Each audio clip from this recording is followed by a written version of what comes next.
Oi pessoas, tudo beleza? Espero que vocês estejam bem. E hoje a gente vai dar continuidade então na unidade 5, terceiro bimestre, então volume 3. E hoje é a aula 4, tá?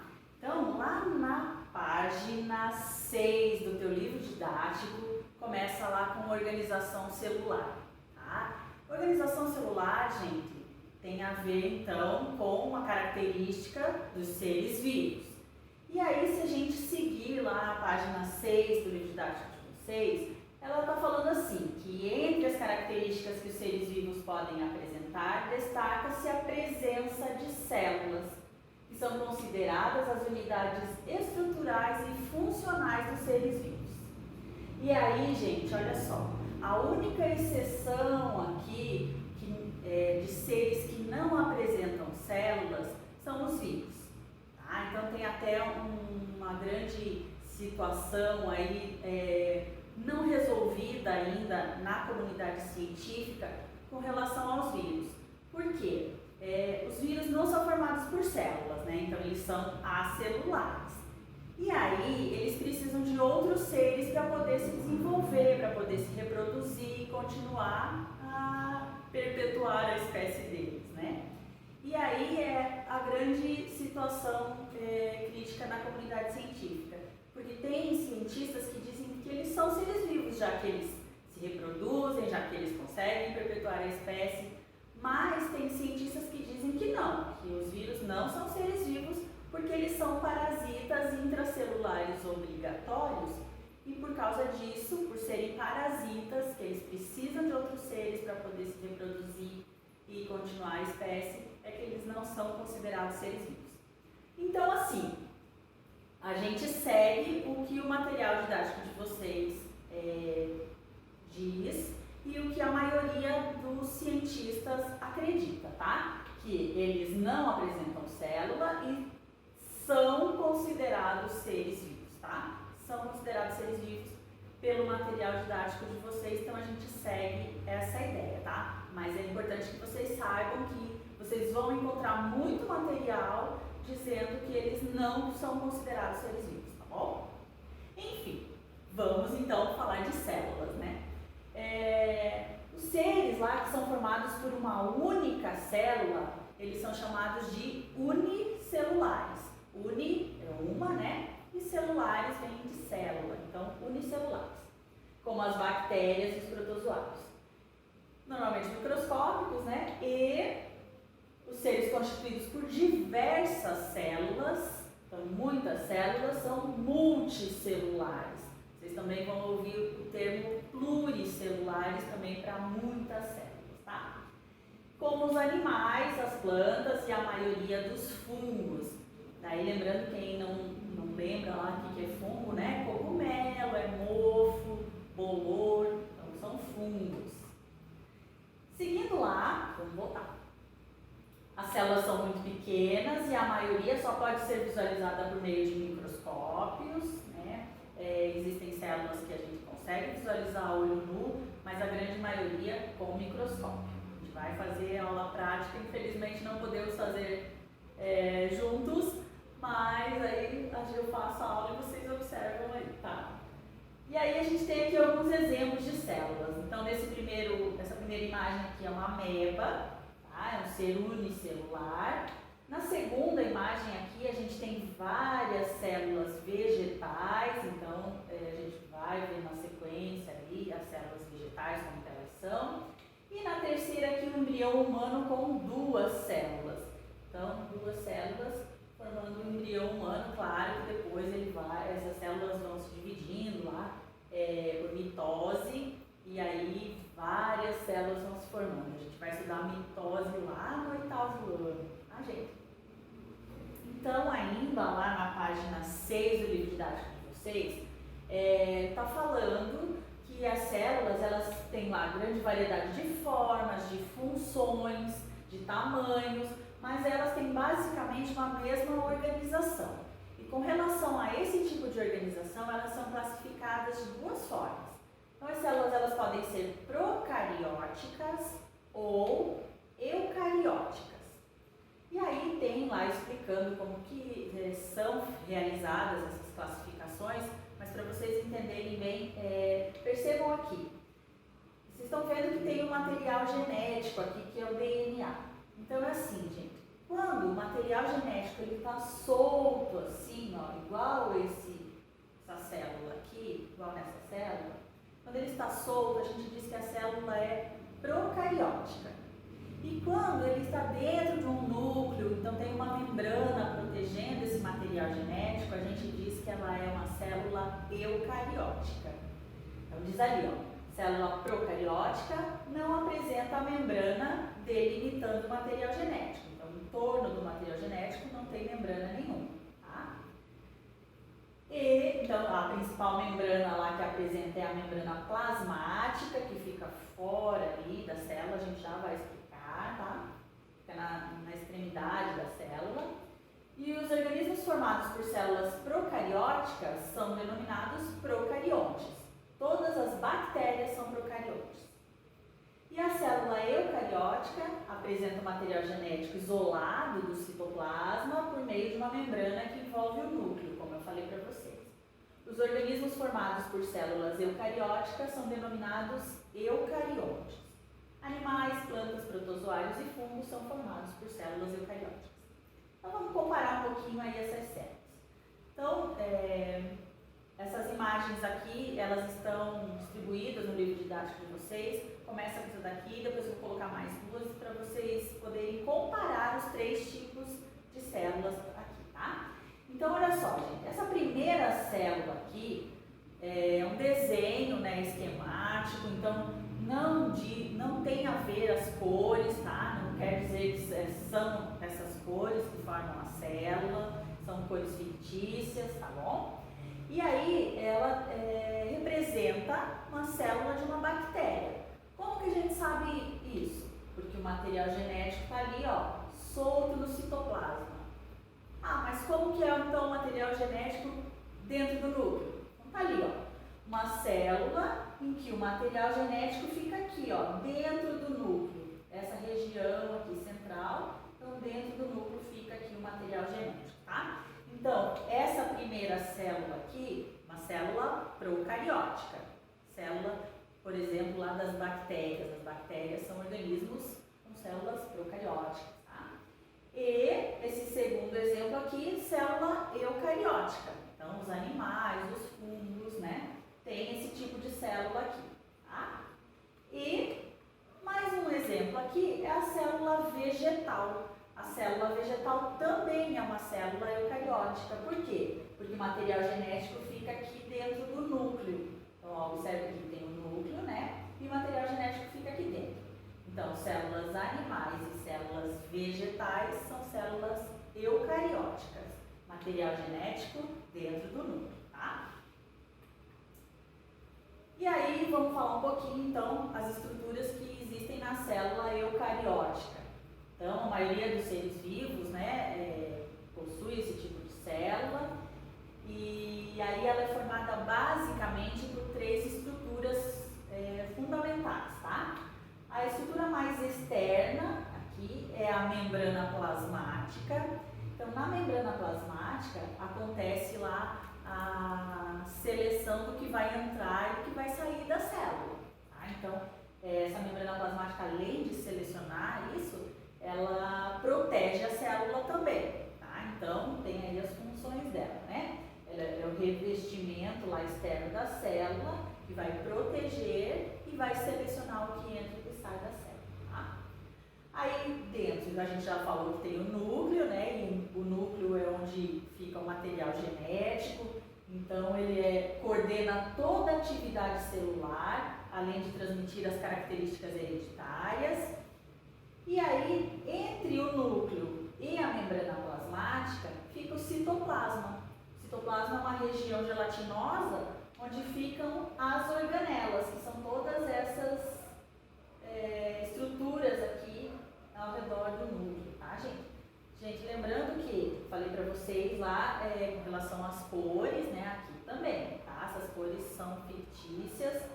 E outra situação que a gente precisa lembrar é que a célula, ela não fica assim estática, tá? Então as organelas aqui no citoplasma, elas estão em movimento, elas estão em constante movimento. E o que tem de importante é que assim, a célula, ela é a unidade fundamental dos seres vivos. Isso significa que cada célula consegue fazer o que um ser vivo faz, por exemplo.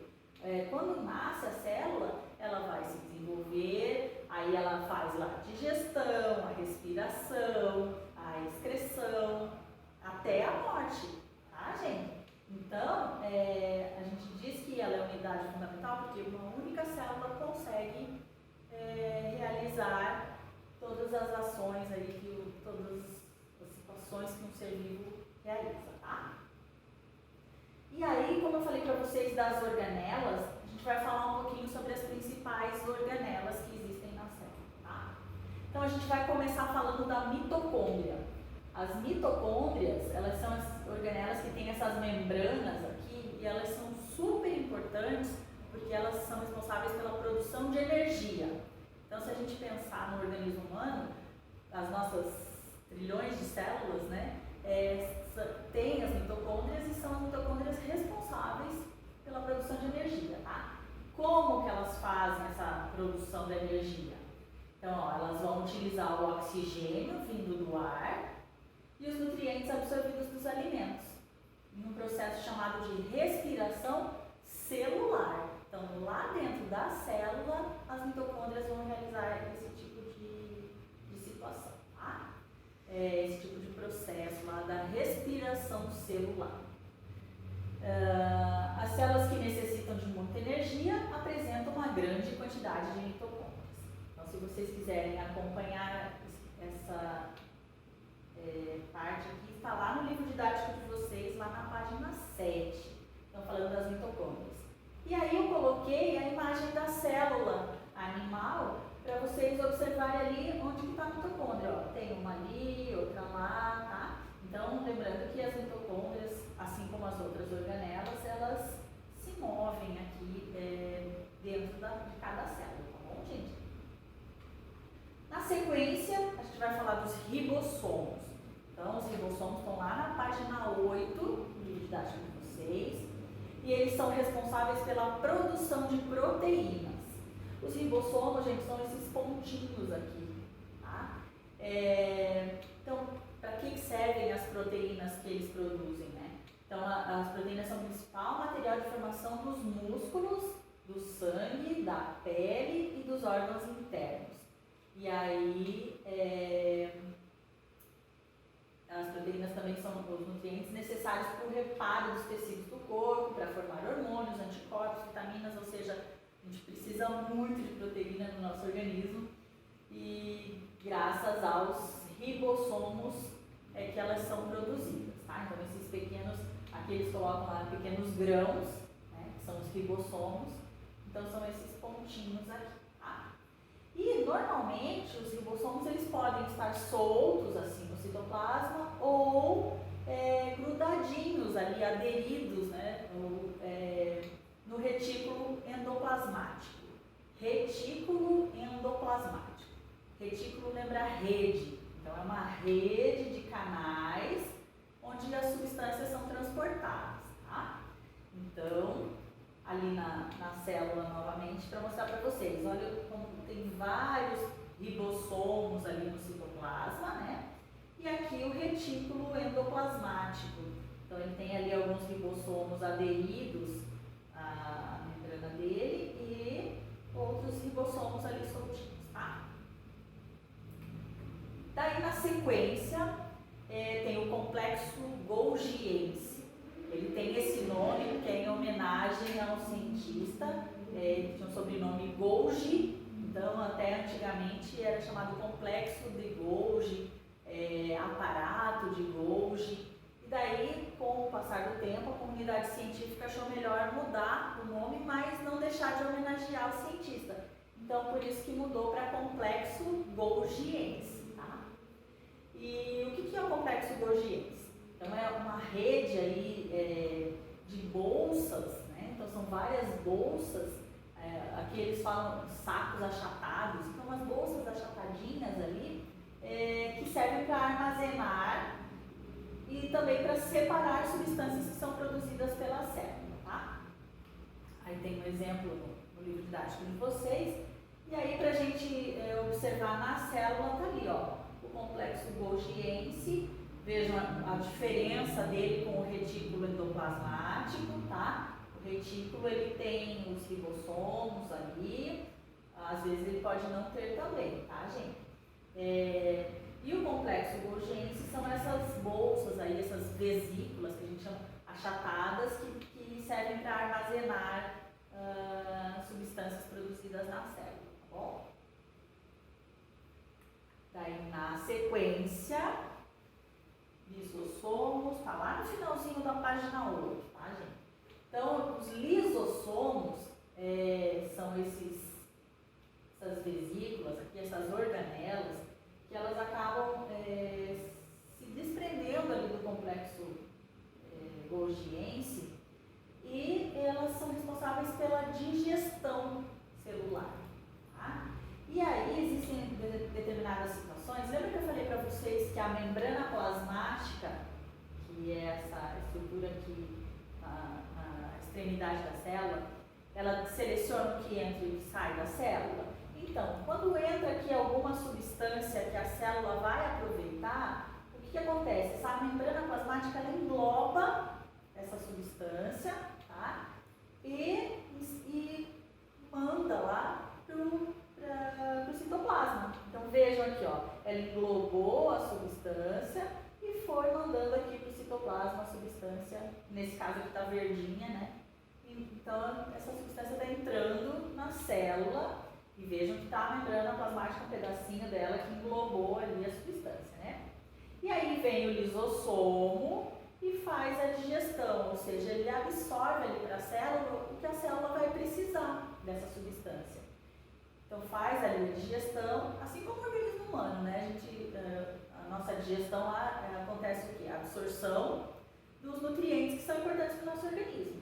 Então a mesma coisa aqui, o lisossomo vai absorver o que é importante para a célula e vai liberar aí o que não precisa, o que a célula não vai precisar. Então por isso que está a liberação de resíduos, tá? Esse processo aqui chama-se fagocitose. Fago porque é uma substância sólida, tá? Se fosse, por exemplo, uma substância líquida, seria pinocitose. Mas isso não tem no livro de vocês, não precisa se preocupar, tá? Os lisossomos também ajudam na renovação celular, digerindo organelas antigas ou danificadas, promovendo a reciclagem dentro da célula. Então, os lisossomos são bem importantes. E aí a gente precisa comparar, então, a célula animal com a célula vegetal. Mostrei para vocês lá naquele comecinho, né? Então, o que tem aí de igual, né? Célula vegetal e célula animal. Material genético dentro do núcleo, então elas são eucariontes. Se a gente for comparar, células vegetais também são eucariontes, né? Material genético dentro do núcleo. Porém, existem 3 estruturas que só existem na célula vegetal, na célula animal não tem. Então isso é bem importante, tá, gente? Então vejam lá, observem aqui que na imagem tem aqui a membrana plasmática, tá? E fora da membrana plasmática tem a membrana chamada parede celular. Por que ela é chamada de parede celular? Porque ela é que dá resistência ali à célula vegetal, tá? Ela é formada por celulose e aí ela confere resistência à célula vegetal. Então, por isso que ela é chamada de parede celular. Então, só a célula vegetal tem parede celular, tá, gente? Animal, não. Outra organela que só tem na vegetal, aqui, ó, essa organela enorme aqui, chama-se vacúolo. Então, o vacúolo, ele serve para armazenar vários tipos de substâncias ali para a célula vegetal. E uma organela que é extremamente importante, que é o cloroplasto. Ó, vocês podem ver que tem um aqui, outro, então tem vários cloroplastos. E por que o cloroplasto é tão importante para a célula vegetal? Porque é aqui, nessa organela, que acontece a fotossíntese. Lembra lá da fotossíntese? Então, o processo de fotossíntese ocorre graças ao cloroplastos, tá? Então, por isso que são extremamente importantes. Claro, quem faz fotossíntese, só a célula vegetal, né? Então, na célula vegetal que tem cloroplasto, beleza? 3 estruturas exclusivas das células vegetais. Gente, existem outras organelas nas células, tá? Mas nesse momento vocês não precisam se preocupar com isso, já tem bastante pra gente estudar, né? Então, tarefinha básica, livro didático, páginas 11 e 12, hein? Fazendo, tem uma semaninha aí pra fazer, revisem aí esse conteúdo, gente, eu sei que é bastante coisa, leiam lá o livro didático de vocês com calma e aproveitem para perguntar na nossa live, tá bom? Beijão, fiquem bem.